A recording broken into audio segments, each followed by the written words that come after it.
Here's how to mix up some shadow colors just by using that color's complement. So why don't we get started by mixing up some green. And we're just going to make a value scale of green to begin with.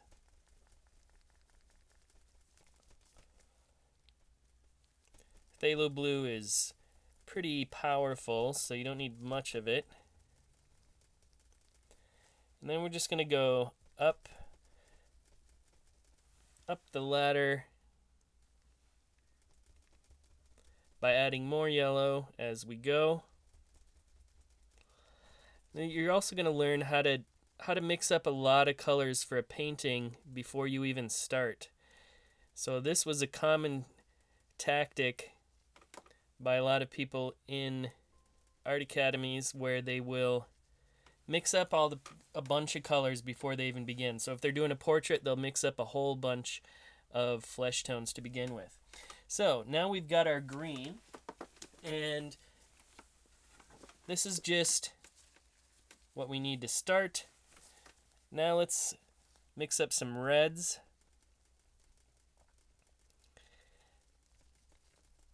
And I'm going to try to make a red that's about that same darkness.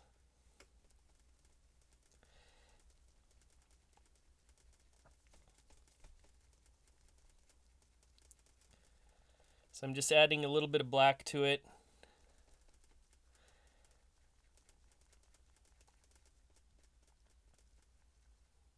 That's pretty close. So this red is about the same value as that green. Now let's watch. We mix the red and the green together.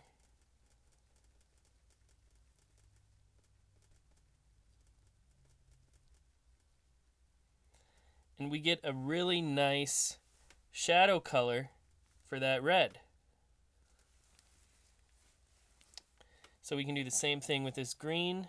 I'm just going to go up the scale now, leaving a little bit of the leftover paint in my brush, not worrying about it. Trying to match that value first. That green, that red.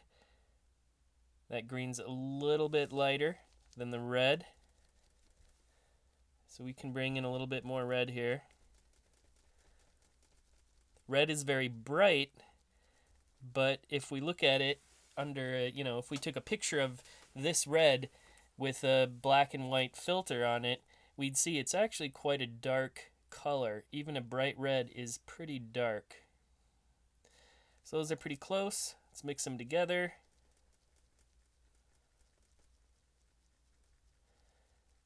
And look at that nice rich shadow tone we have for that red now. Let's keep going up the value scale. I'm going to add a little bit of yellow to this red to lighten it. You might want to go for white. That might seem more intuitive, but yellow's a little bit better. We mix that with the green. Got a nice shadow for that orange.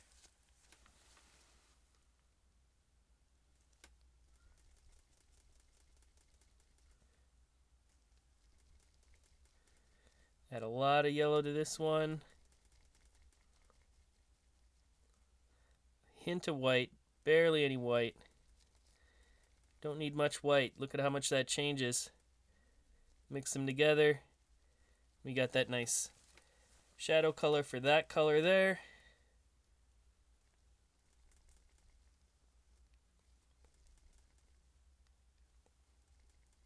Have to really start adding some white for these.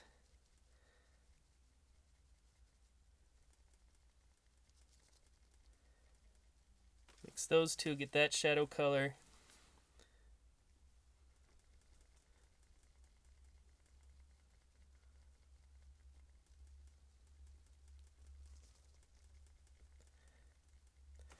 So there you can see how just by mixing a color, making it a similar value, then adding that color's complement, you can get a shadow color. So when you're painting your red spheres or a red apple or whatever, and you're like, how do I get that shadow color for the red? Just add a little bit of green to it.